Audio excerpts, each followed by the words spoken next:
अब जरा देखिए, संत जिस आसन पर बैठकर भजन करते थे उस आसन को उठाकर वो पानी में फेंक दिया थे। अब आसन तो रोज बदला नहीं जा सकता ना। आसन की बड़ी महत्वता है शिव महापुराण में कि जिस आसन पर बैठकर हम पूजन करते हैं उस आसन की महत्वता जरूर जानना।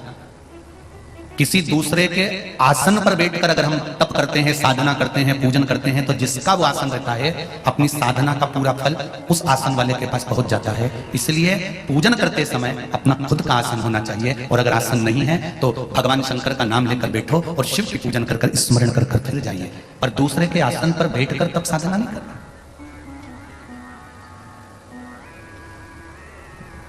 स्वयं का आसन रखिए। आसन की भी बड़ी महत्वता होती है। आसन जब बहुत ज्यादा गंदा हो जाता है, मैला कुचैला हो जाता है, तो माताएं उसको धो लेती हैं। वैसे तो आसन को हमेशा ऐसा रखना चाहिए कि वो गंदा ही ना हो, क्योंकि उसमें तप बल बड़ा प्रबल होता है। पहले की शिव महापुराण को उठाकर देखना, जो कुबेरेश्वर धाम से बाची हुई है पुरानी 2019 की, अगर वो निकाल कर आप सुनेंगे तो उसमें वर्णन किया था हाथ की माला, आसन, दीपक जिसमें दिया लगाते हो, ये पुराने होते चले जाते हैं तो इनका तप कितना बढ़ते चले जाता है। मान लो अगर आसन गंदा भी हो गया और आप उसको धो रहे हो तो वो धुला हुआ पानी वॉशरूम में फेंकना नहीं है, उस पानी को संभाल कर रखकर अपने घर के चारों तरफ उस पानी को या छत पर उसको छींट देना। क्यों?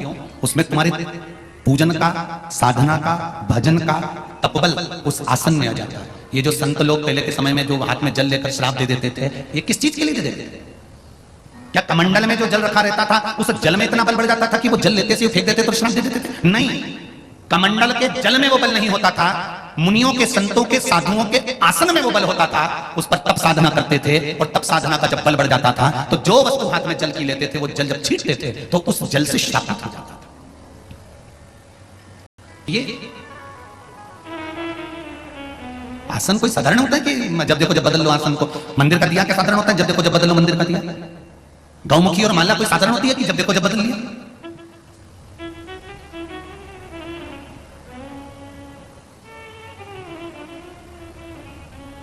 जैसे माला की मूलता है, तुलसी की माला अगर आप जप रहे हो तो उसमें मन का रुद्राक्ष का नहीं होना चाहिए। रुद्राक्ष की माला अगर बनी हुई है तो उसमें कोई मन का तुलसी का नहीं होना चाहिए। मोती की माला से अगर आप जाप कर रहे हो तो उसमें पन्ने का मन का नहीं होना चाहिए। अगर शंख की माला से जाप कर रहे हो तो उसमें रुद्राक्ष नहीं होना चाहिए। आप जिस माला से जप कर रहे हो वो माला के सारे मन के एक जैसे होना चाहिए। अगर तुलसी के हैं तो तुलसी के, रुद्राक्ष के हैं तो रुद्राक्ष के, शंख के हैं तो शंख के, मोती के हैं तो मोती के, पन्ना के हैं तो पन्ना के, जिस चीज के भी वो मन के हैं वो मन के एक जैसा होना चाहिए। उसमें अगर मन का बदल गया तो तुम कितनी भी माला जप लो उसका फल प्राप्त नहीं होता।